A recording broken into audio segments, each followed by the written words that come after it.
Ang kwento sa likod ng animation na Doraemon. Sino bang makakalimot sa kwentong Doraemon o sa animation na Doraemon? Kasi naman, ang animation na Doraemon ay naging parte na ng ating kabataan. Ang animation na Doraemon ay sinilarawan at sinulat ni Fujiko Fujio, isang Japanese animator. Nung una nagsimula lang ito sa comics na hindi nagtagal ay naging animation at ito ay pinablish sa publiko noong Enero 1970. Ang kwento ay umiikot sa isang robotic cat na nangangalang Doraemon na nanggaling sa future at bumalik sa nakaraan para alagaan ng isang batang nangangalang Nobita Nobi. At sa tipikal na kwento ay binubuo ito ng 5 pinakasikat na karakter ng Doraemon. Ito sila ay si Nobita, Doraemon, Shizuka, Suneo at Damulag. Ang kwento ng Doraemon ay hango daw sa totoong buhay.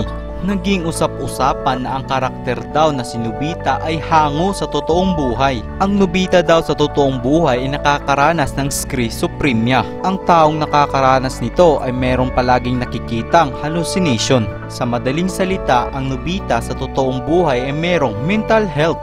Dahil sa sakit na nararanasan ni Nobita, siya ay walang kaibigan. Madalas siyang laitin sa eskwelahan. Madalas din siyang sigawan at pagtutulungan.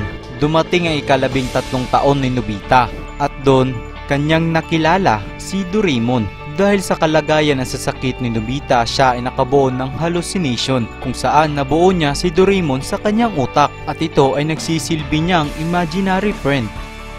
Naging masaya si Nobita sa piling ni Doraemon kung saan nararanasan ni Nobita ang magkaroon ng kaibigan. Si Nobita at si Doraemon lamang ang laging magkasama dahil si Doraemon lamang nakakaintindi kay Nobita kahit na si Doraemon ay isa lamang imaginary friend o nabuo sa isip ni Nobita. Kahit sinasabihan si Nobita na si Doraemon ay hindi totoo, ayaw niya pa ring maniwala kasi si Doraemon ang naging matalik niyang kaibigan.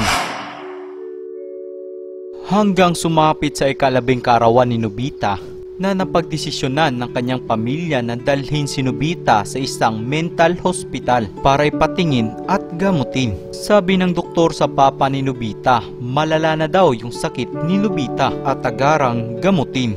At sabi ng doktor kay Nobita na hindi daw totoo si Doraemon at kathang isip lamang yon.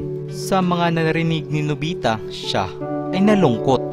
Sa mga oras nito ay si Nobita ay biglang tumamlay at hindi makapaniwala na si Doraemon ay hindi totoo.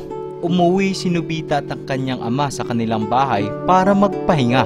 Pinipilit ni Nobitang matulog ngunit hindi siya makatulog sapagkat siya ay balisa kasi wala na siyang Doraemon na nakikita. Dahil sa lungkot at sa sakit ni Nobita, tinapos na niya ang kanyang buhay. Ang writer ng animation na Doraemon ay kumuha ng inspirasyon sa totoong buhay ni Nobita Nobi. Ang kwento ni Nobita Nobi ay hindi nalalayo sa ibang bata. Sana na meron kayong nakuwang inspirasyon.